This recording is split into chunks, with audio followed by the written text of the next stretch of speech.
Hey everyone, my name is Charlie and welcome to Fully Equipped. Chapter 4 is the beginning of Paul's practical application section of this letter. He instructs them in how to live holy lives before Jesus returns. They do this by walking in purity and loving one another.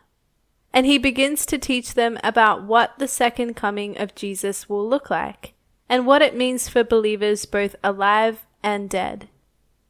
In chapter 3, Paul prayed that the believers would grow in love so that they would be ready for Jesus' return. And chapter 4 is the practical outworking of that. How do they actually live holy and pleasing lives before God? So Paul is talking about their sanctification journey. In all of his instruction for how to please God, remember that he's not saying that this is what they must do in order to be saved. He is teaching them how to live God-honoring lives. A crucial part of understanding the Bible is the three aspects of salvation. First, we are justified, which is the moment we accept Jesus. We are justified in the sense that we are legally declared free from the penalty of sin. We are declared righteous before Him. Sanctification is a lifelong journey. We continue to turn away from more and more sin and turn towards Jesus. We grow in obedience and spiritual maturity. We are becoming holy. Glorification happens when we die or Jesus returns. We are made fully clean and go to be with Him in glory. We will be freely communing with God for eternity. So this is the process that we go through: justification, sanctification, and glorification. The blessing of knowing God is not that we have to work to obtain each of these steps. We actually just have to go to Him in faith, knowing that He will work in us and save us by His grace. So when Paul talks about living a holy life, he's talking about sanctification, not justification. He's talking about the choice we make to live holy lives because we want to please God. Paul gives the example of abstaining from sexual immorality. Instead, we choose to practice sexual self-control and purity. In the world of Paul's time, with regular prostitution and rampant sexuality in relation to worshipping false gods, this message would have been really important to emphasize. And it's no different for us today. Paul shows that we're not supposed to be like the world. We're supposed to follow God's will. And His will is much healthier, more beautiful, more safe, and more genuine than what the world tries to sell to us. Paul warns that pursuing our own desires sexually on earth might be fun in the moment, but in reality we're setting ourselves up for facing the judgment and wrath of God. He's calling us to instead be sanctified, to turn away from our sinful impulses and live in freedom and the ability to control ourselves. We're also called to be people who love one another, live in peace and harmony, and work hard. Those outside the church will see our blamelessness and see God reflected in us. The second half of this chapter is about the second coming of Jesus. In chapter 4, Paul especially focuses on the question of what happens to the believers who are already dead. Will they be taken up with Jesus as well?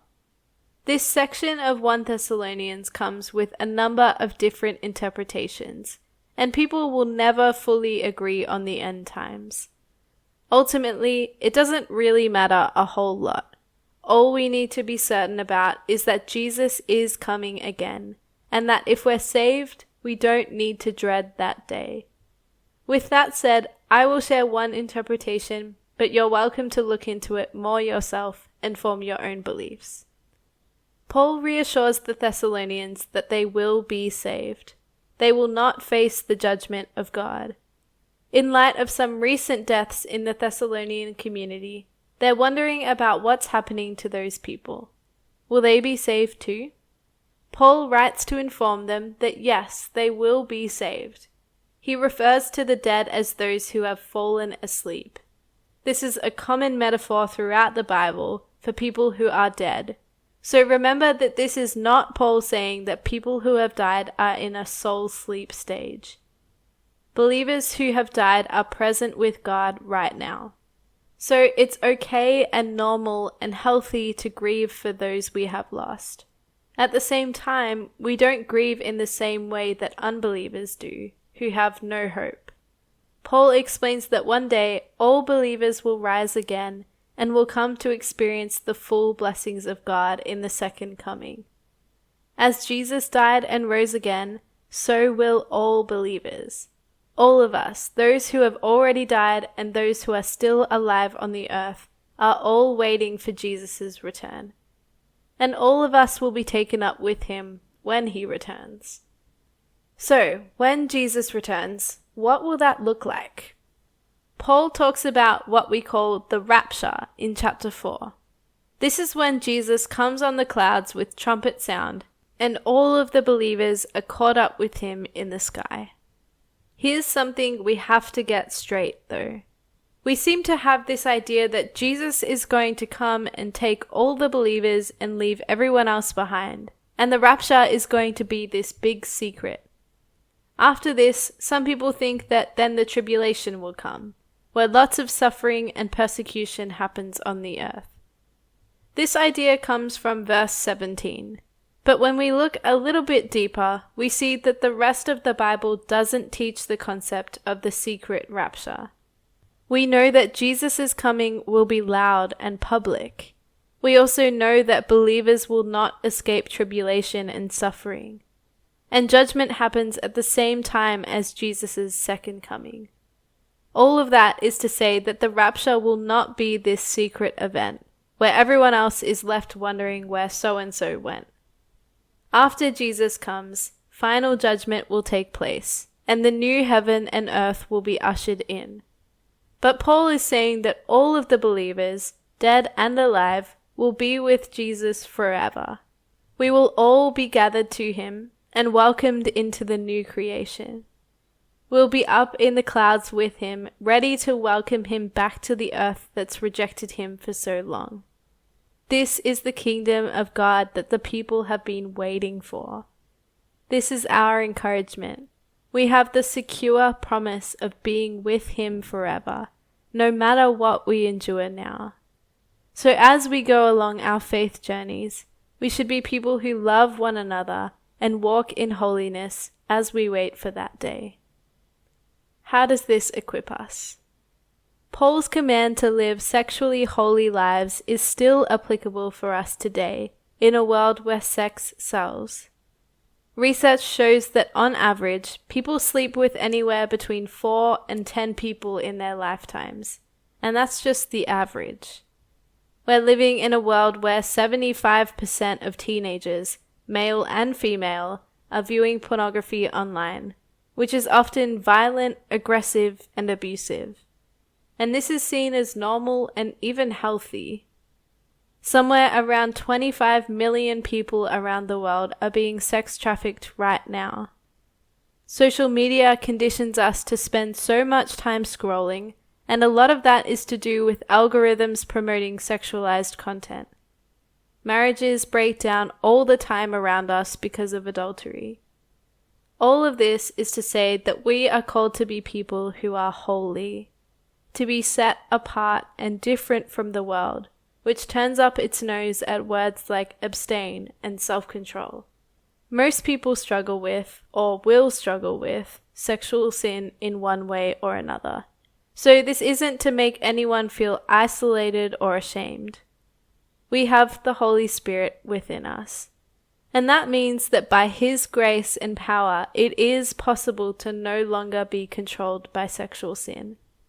As we choose to turn away from it more and more, we're empowered to walk towards freedom. The world might think that its idea of sexuality is freedom, but actually God's idea of it is where we find true freedom and true beauty. No matter how impossible it might feel, Self-control is possible with God. Purity is possible with God. And forgiveness is possible with God as well.